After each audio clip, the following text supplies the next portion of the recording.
Welcome back to another episode of Drop the Mitts Hockey Podcast, brought to you in partnership with Primetime Productions.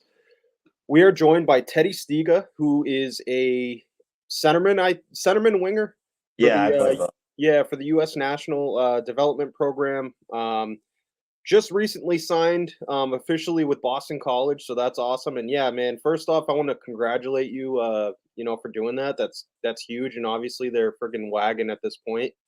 Um, you got to do it next to your buddies. Talk to us about what that process was like, and ultimately that day that you got to, officially sign next to your buddies. Yeah, that was a great experience. Finally putting it on paper, making it official with James and Skahan. It was great. Yeah, dude, and like I said, you're joining an already loaded team. What made you? Was it certain people that made you commit, or was it just the campus itself? What made you fall in love with BC, and what players that are already there are you most looking forward to playing with? Yeah, I think it's like a little bit of both. Obviously, like I saw all the O5s and what they're doing there right now this year. I mean, they're tearing it up.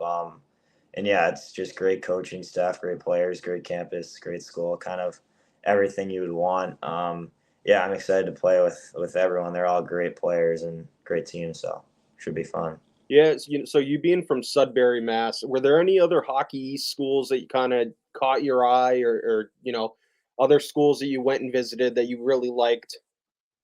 Yeah, I knew I wanted to go to a school in Boston, so I kind of was narrowing it down to like the three major Boston schools, BU, Harvard, and BC, and it was kind of just felt right for me and my family, and the combination of the campus and program and school and everything, and yeah, it was just a great fit.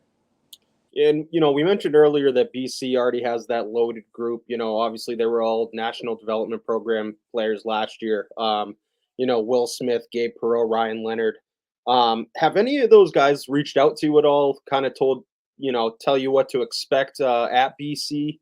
Um, and what specifically are you looking forward to bringing to that program alongside those guys?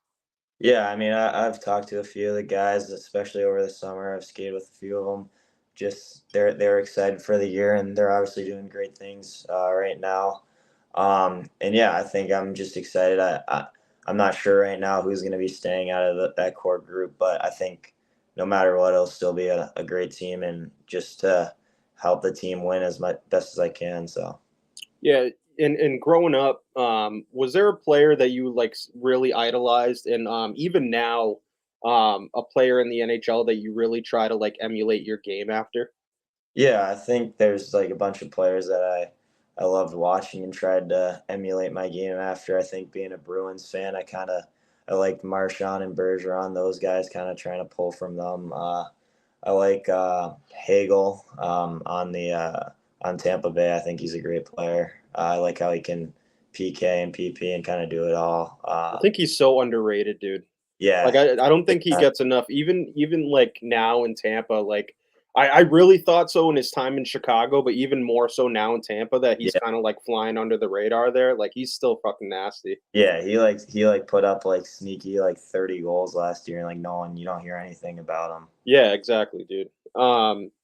So growing up, like who would you credit most for getting you into the game of hockey, helping you fall in love with the game of hockey, and obviously to the point that you're at now, like who's kind of been there and helped you most throughout your career so far?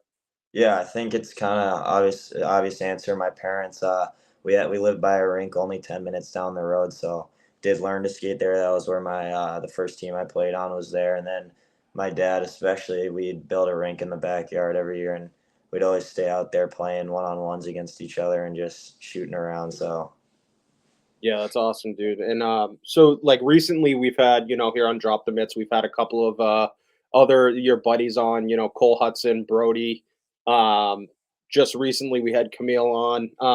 And we've actually had a few like parents reach out to us um and wanting to know like exactly what your like training regimen was like to get to this point. Cause like obviously I think a lot of kids growing up think it's just going to practice, right? And then going to skate for an hour and then going home. But to get to the point that you're at, it takes so much more diet, everything. So, a lot of we've had a few parents reach out and want to know like exactly what your training regimen was to help you get to this point.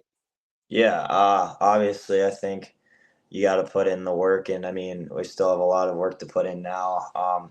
I think growing up, obviously, practiced and worked out and stuff, but I think just kind of on my own. Obviously, I have a shooting lane down in my basement that I used a lot, and I'd just be down there stick handling and shooting and stuff. And then, like I said, I had the rink in my house. I'd use that every night basically, and then yeah, I think it's just like loving the game also too, kind of, and just not it being like your parents having to tell you to go shoot and stick handle and whatever, and kind of just liking what you're doing, I guess I would say. And then even from when I was a youth player to now, like here at the NTDP, like our program changed drastically. Like we work out for 2 hours a day. I never have worked out this hard in my life, and we eat way better and way more food. So I think every step of the way you're gonna have to tweak what you're doing, but yeah, just love what you're doing, I would say. Yeah, that's awesome advice, man. Because, like you said, it's not just going to the practice for an hour. Like, there's so many more, things that go into it, right?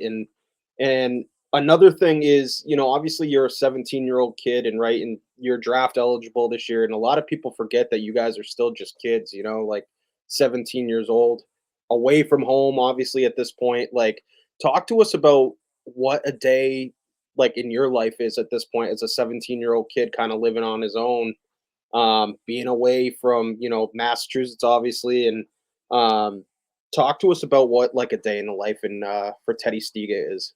Yeah, first off, like my billet situation, I live with three guys on the team. Charlie Pardue, his family moved out here, and three of us live here. Nick Kempf and Lapointe.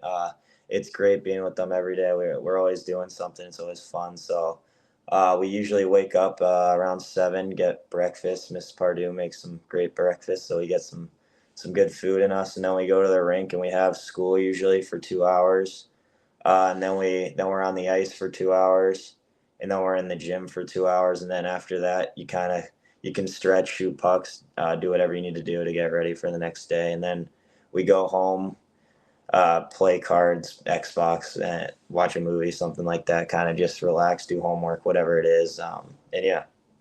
Yeah, dude, honestly, like I think a lot of our listeners too, like especially they didn't realize how much actually goes into it. Like you guys aren't just playing hockey. Like there's so much more that goes into it. You guys are lifting weights every day, you guys are playing games, practicing. Like um that's one of the newer questions we had someone wanted us to ask, but kind of going back to your earlier days playing, you played prep at Belmont Hill. Um you had a great season the 1 year you were there. You were almost a point per game player, 7 goals, 14 assists. What did that 1 year of prep kind of do to help you get to that next level? Because obviously the competition in that, was phenomenal. With you had Nobles in that division, Yeah. Saint Seb's, Thayer, just to name a few. Mhm. What did that 1 year of prep do for your development? Yeah, that was huge. I think that was the first year I'd really like, or that year I played U16, so that was kind of my first year playing up a birth year, I guess I would say. And then prep, obviously, it's you're playing a few guys a few years older than you for the first time, so it was good to get kind of used to playing against older guys, faster pace, bigger bodies, and I think yeah, prep hockey that year was loaded. There was I think like 4 or 5 guys drafted out of prep that year is pretty crazy. And our team went for a pretty good run, and it was a great experience. Yeah, dude, I remember, like, especially that was one of the first years that I was actually home, moved back from Mass, and I remember just going to those games because one of my buddies works at Thayer Academy, and so Hmm. I would just any chance I got to go watch, these because it was fucking loaded. Like, and you mentioned it, they're like 5 kids got drafted, and how hard it is to get drafted, especially straight out of prep. It's unheard of, Yeah, definitely. and yeah, and obviously you had a phenomenal year at Belmont, so. Um, so it to kind of fast forward a little bit, 2022, 2023, you won the U17 World Hockey Championship. You won gold. Um, what was that tournament like? Because obviously you're playing different countries, the best of the best. what were some of your favorite and best memories of that tournament, and then ultimately your winning gold? Yeah, that was our first international tournament of the year last year, and first time kind of leaving the country with our team, and it was a great experience. It was really long. We didn't know we would be there for so long. We were there for like 2 weeks or something in the same hotel room, so it kind of got dog days. It felt like we were there forever, but it was a great tournament. Our team was unreal. I think James and Cole both broke records that tournament, and we were just rolling. And I think some of the best memories were just being with the guys at the hotel and in the locker room and stuff, and on the off days, and just it was the start of the year, so we're still getting to know each other a little bit and just kind of creating relationships and friendships and whatnot. And yeah, it was an awesome tournament. So, like, not this specific tournament, but like on off days, are you guys all hanging out like as a group, or is it just like the people you're living with? Yeah, we do like everything as a group. We breakfast, we all kind of go to a spot and just hang out always, and then a bunch of guys will go to like Buffalo Wild Wings for lunch, watch football on an off day and stuff like that. Yeah, we're always together. Go to the rink, do what you need to. Yeah, in like being, I've been graced with the opportunity to speak with a lot of you guys, and it just seems like you guys are such a close group. Would you say that that plays like a huge role in like your team's success? Yeah, I would say what I think playing with guys you don't like, or you kind of are, I don't know, thinking badly of them on the ice. It's hard to play with them, and I think we all love each other and know that we're all great, and it makes it so much easier to play with everyone. Yeah, and this year you got the opportunity to go play at BU, which you had the crowd there, that college feel. What was that like playing in that at Aganis and just in that environment? Like, were you getting chirped pretty bad? Like, how was it? Yeah, that was a sick game. It was pretty packed, and then coming back to Boston, I had a lot of friends and family at the game. No, I wasn't getting chirped too hard. There wasn't really much chirping that game because we were winning. I think it would have been a little different if we were losing that game, but yeah, it was a great game, sick atmosphere, and should be fun playing there soon. So. Was that? Would you say like out of all the rinks that you've played at this year, and even just in your life, playing, was that your favorite kind of barn that you've played in so far? Yeah, that was definitely one of my top three. It was especially just like the atmosphere, like the student section and stuff. It was sick. So, and your stats this year, dude, speak for, you're putting the puck in the net like, like no other, but what would you say is the biggest contributing factor to your personal success this year? Um Especially just the amount of goals that you've put up so far. What would you say is the biggest contributing factor to your success? Yeah, I think it's a little bit of kind of everything. I think the end of last year I got hurt and I was able to work out every day and kind of I put on like 15 pounds of muscle. I was always undersized a little bit, and being able to kind of get more physically mature, I guess, definitely helped a lot. And over the summer I shot for like an hour every day, more than I have ever done. Like I never really had a strict plan, but I did this summer, kind of like we were talking about earlier. Yeah. I tighten that up, and I think I've been seeing a lot of improvements. And then also just playing a little more confidently this year, I'd say has been big. So like with all your success, obviously there's areas that you personally, I would assume, want to work on. Especially as, this year kind of finishes out and you get closer to the draft and combine and everything. What are some areas of your game that you are like really kind of focusing on tightening up? Yeah, I think kind of you want to obviously get better at everything. There's always room for improvement. I think right now I kind of am working in the gym more on kind of my like explosivity and getting my like three first strides a lot like harder and more powerful. I think I'm a good skater, but if I could get a lot more explosive, it could really help me. So that's kind of what I've been working on. Yeah, and I'd love to ask this question. As we've mentioned a couple times, draft eligible this year. It's going to be one of the last drafts, probably. It's going to be in Vegas. Um, what type of person would you say on and off the ice? A team that takes a chance on you and drafts you. What type of person on and off the ice would you say they're getting in Teddy Stiga?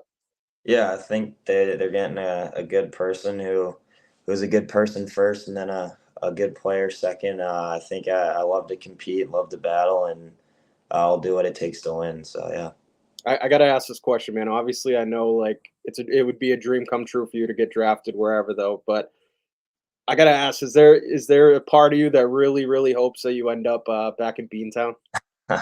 Yeah, I mean, obviously, like you said, it'd be an honor to go anywhere. But yeah, definitely, Bruins are my favorite team. Grew up watching them, so that would be pretty special.